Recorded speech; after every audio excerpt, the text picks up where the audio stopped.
मैत्रीपूर्ण जय भीम। महाकरुणी तथागत सिद्धार्थ गौतम बुद्ध आणि भारतीय घटनेचे शिल्पकार बोधिसत्व परमपूज्य डॉक्टर बाबासाहेब आंबेडकर यांना त्रिवार वंदन।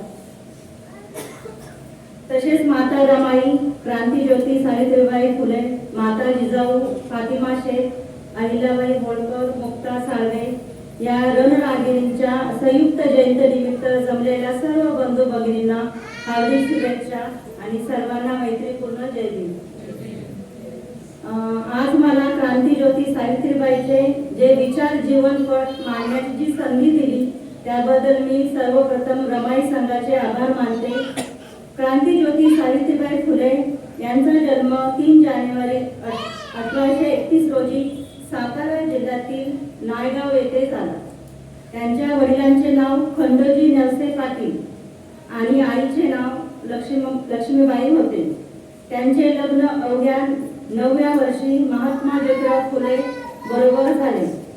महात्मा ज्योतिराव फुलेंनी सावित्रीबाईंना लिहायला वाचायला शिकवले।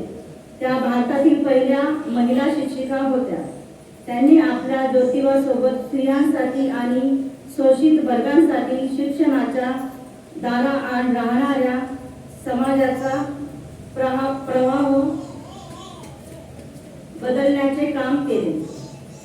सावित्रीबाई आणि ज्योतिबांनी पुण्यात 1848 साली पहिली मुलींसाठी शाळा चालू केली।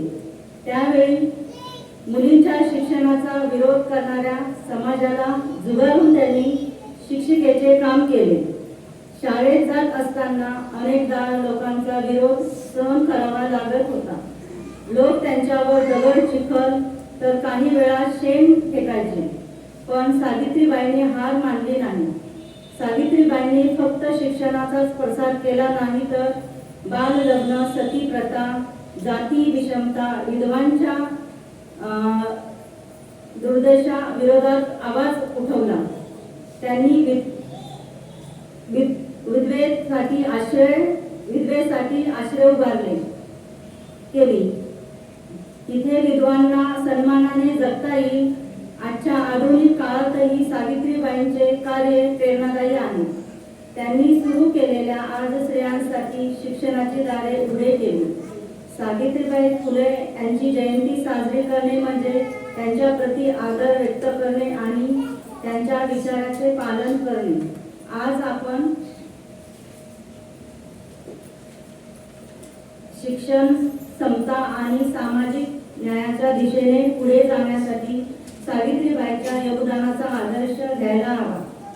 ज्ञानज्योती सावित्रीबाई फुले म्हणून ओळखल्या जाणाऱ्या या महान स्त्रीचा जीवन प्रवास आपल्या संघर्षातून यश मिळण्यासाठी प्रेरणा देतो। आज माता रमाई संघ आणि रत्नसमूह विहारातर्फे जी संयुक्त जयंतीचा कार्यक्रम आयोजित केला त्यात मला विचार मांडण्याची संधी दिली त्याबद्दल आयोजकांचे आभार मानते। पुन्हा एकदा जयंती निमित्त सर्वांना हार्दिक शुभेच्छा देते।